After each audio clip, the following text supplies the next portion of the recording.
नमस्कार दोस्तों। आज हम बात करेंगे एक और म्यूचुअल फंड को लेकर। स्मॉल कैप है क्वांट का। तो एक बार चेक करेंगे इसमें क्या रिटर्न रहा है, क्या इसके फंडामेंटल रहे हैं, क्या इन्वेस्टर मतलब रहे हैं इसके अंदर, कितने इन्वेस्टर रहे हैं, प्लस फंड मैनेजर कौन है, इसके एयूएम क्या है, सब डिटेल में एक बार बात करेंगे हम लोग। तो जैसा कि आप देख रहे हैं, ये quant small fund cap fund है। और अगर इसका 3 इयर्स या 1 मंथ का अगर चार्ट देखें आप, तो माइनस में रिटर्न है। 3 मंथ्स में करीब 12% का रिटर्न है। 6 मंथ में अप्रोक्स 19% प्लस रिटर्न है।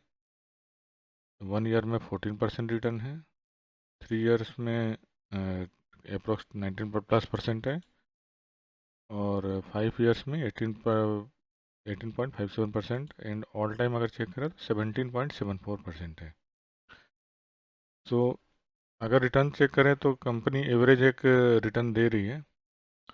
और यही स्मॉल कैप में हालांकि इससे भी अच्छे रिटर्न वाली फंड है हमारे पास।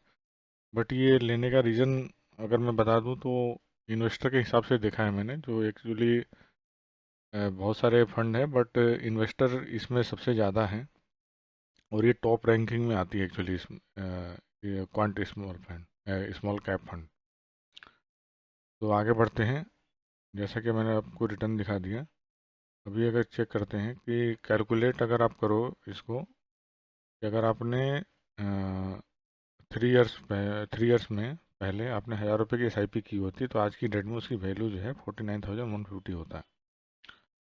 तो आगे बढ़ते हैं हम। कंपैरिजन चेक करें। एक Invesco India small cap fund है, उसके साथ एक बार कंपैरिजन चेक कर लेते हैं इसका हम।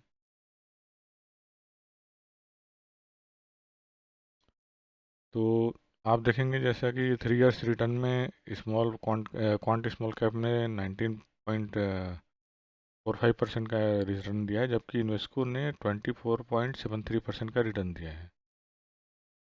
तो आगे बढ़ते हैं हम।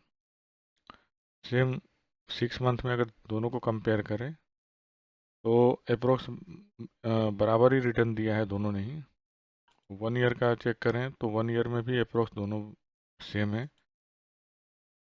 3 इयर्स में अगर देखें तो इन्वेस्को ने अच्छा रिटर्न दिया है। और 5 इयर्स में चेक करें तो तो भी इन्वेस्को ने ही अच्छा रिटर्न दिया है। रेस्ट अब आगे देखते हैं। मिनिमम इन्वेस्टमेंट जो है क्वांट में आप 1000 रुपीज़ से कर सकते हैं और लमसम 5000 है। जहाँ इन्वेस्को में आप मिनिमम 100 रुपीज़ से कर सकते हैं एसआईपी, और लमसम जो है 100 रुपीज़ आप कर सकते हो। इन्वेस्टर पॉइंट ऑफ व्यू आप चेक करें तो 4.5 लाख इन्वेस्टर है इसके अंदर, और इसके अंदर 23,000 है। एयूएम साइज अगर देखें तो 32,739 करोड़ का है, और इसका 13,384 करोड़ का। सो इन्वेस्टर के पॉइंट ऑफ व्यू से देखा जाए कि 4.5 लाख इन्वेस्टर हैं, बट एयूएम जो है वो 32,739 करोड़ का है। इसका मतलब है कि छोटे छोटे अमाउंट लोगों ने इसमें इन्वेस्ट करके रखा हुआ है जरूर। और यहाँ थोड़ा सा साइज जरूर थोड़ा सा कंपेयर बड़ा है। फंड एज में देखें तो ये 13 इयर्स हो गया और ये 7 इयर्स का है। एनएबी अगर देखें तो एनएबी इसका 313 पर ट्रेड कर रहा है, और इसका 553 पर ट्रेड कर रहा है। एक्सपेंस रेशियो इसका 88.81% है, इसका 6.67% है। एग्जिट लोड वही सेम है करीब करीब। दोनों इक्विटी में 100% इक्विटी में इन्वेस्टेड है, और स्मॉल कैप की कंपनियां हैं इसके अंदर। अगर रेटिंग देखें तो रेटिंग क्वांट का ज़्यादा बेटर है कंपेयर टू इन्वेस्को में, जितनी भी आप रेटिंग चेक करो। और अगर इनके टॉप 5 सेक्टर चेक करें हम, तो क्वांट में डेप्थ में सबसे ज़्यादा इन्वेस्टेड है, देन बैंक्स में, देन फार्मास्यूटिकल में, देन फाइनेंस, पावर। बट यहाँ पे अगर क्वांट में सॉरी इन्वेस्को में देखें तो हेल्थ केयर में है, बैंक्स में है, रिटेलिंग बिजनेस में, फार्मास्यूटिकल में है, और कंज्यूमर ड्यूरेबल में है। अगर टॉप 5 होल्डिंग देखें sector wise top 5 holding check करें तो HFCL में सबसे ज़्यादा इन्वेस्टेड है, RBL बैंक में है, नेट CA एंड अदर्स में है, ट्रेप्स में है, अदानी पावर में है। यहाँ SI life, Aditya Infotech, Krishna institute और Ambar enterprise and InterGlobe aviation means IndiGo.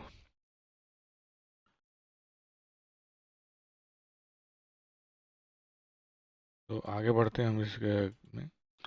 तो जैसा कि आप देख रहे हो स्मॉल कैप है, तो वॉलेटिलिटी भी अगर आप देखो तो वॉलेटिलिटी भी बहुत ज़्यादा है इसके अंदर। तो इसके अंदर एक अच्छा खासा पैसेंस चाहिए आपको। और लास्ट 2 to 3 ईयर्स से स्मॉल कैप ने ज़्यादा कोई परफॉर्म नहीं किया है, अ, अगर इक्विटी के लेवल पे बात करें। बट फंड ने परफॉर्म किया है ज़रूर। जैसा कि आप देख रहे हो, ये चलो 1 मंथ का कोई प्रॉब्लम नहीं है, 3 मंथ में 12% का रिटर्न है, 6 मंथ में अप्रोक्स 19+ % का रिटर्न है, 1 ईयर में भी 14% का रिटर्न है। सो हालांकि कंपनी फंड ने परफॉर्म किया है ज़रूर इसको लेके अगर हम बात करें तो। नेक्स्ट चेक करें इसके तो अदर्स मैंने आपको बता ही दिया 13 ईयर्स का है फंड ये। और मार्केट का AUM जो है 32,739 करोड़ का है। नेक्स्ट देखते हैं फंड मैनेज कौन कौन कर रहे हैं इसको। तो अंकित ए पांडे, आयुष कंबत, समीर खाटे, संदीप टंडन, संजीव शर्मा, वरुण पटानी, युग तिब्रेवाल। अगर रेटिंग का देखें तो रेटिंग इसका फिलहाल बाकी सबसे बढ़िया है, क्राइसिल, मॉर्निंग स्टार और वैल्यू रिसर्च का। और ये नंबर 1 अपने आप में है, एंजल वन पे रैंकिंग इसकी नंबर 1 पर चलती है। और फंड होल्डिंग जैसा कि आपको मैं ऑलरेडी दिखा चुका हूँ,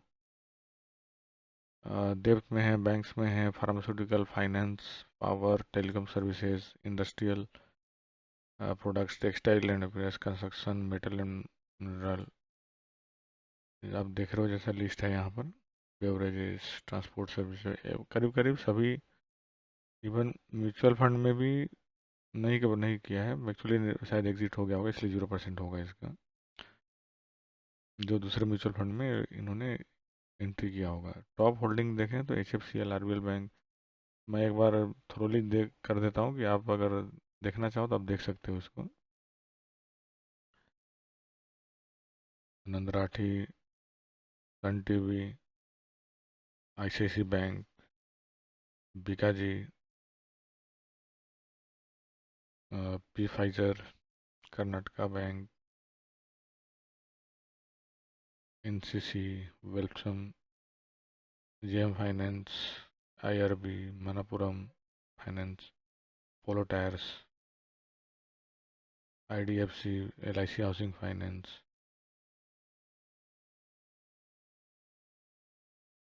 embassy develop, Bharti Airtel, Emami, PTC, EID, Om infra. तो जैसा कि लिस्ट आपने देख लिया है, मैंने गो थ्रू कर दिया है कि कौन कौन सी कंपनियों में इन्वेस्टेड है। इसमें कोई बाय सेल की सलाह नहीं है, जो भी आपको इन्वेस्टमेंट करना हो कृपया अपने फाइनेंशियल एडवाइजर से बात करके ही करें। और टॉप रैंकिंग में है फिलहाल तो ये। थैंक्स फॉर वॉचिंग और प्लीज़ चैनल को सब्सक्राइब करें। Thank you.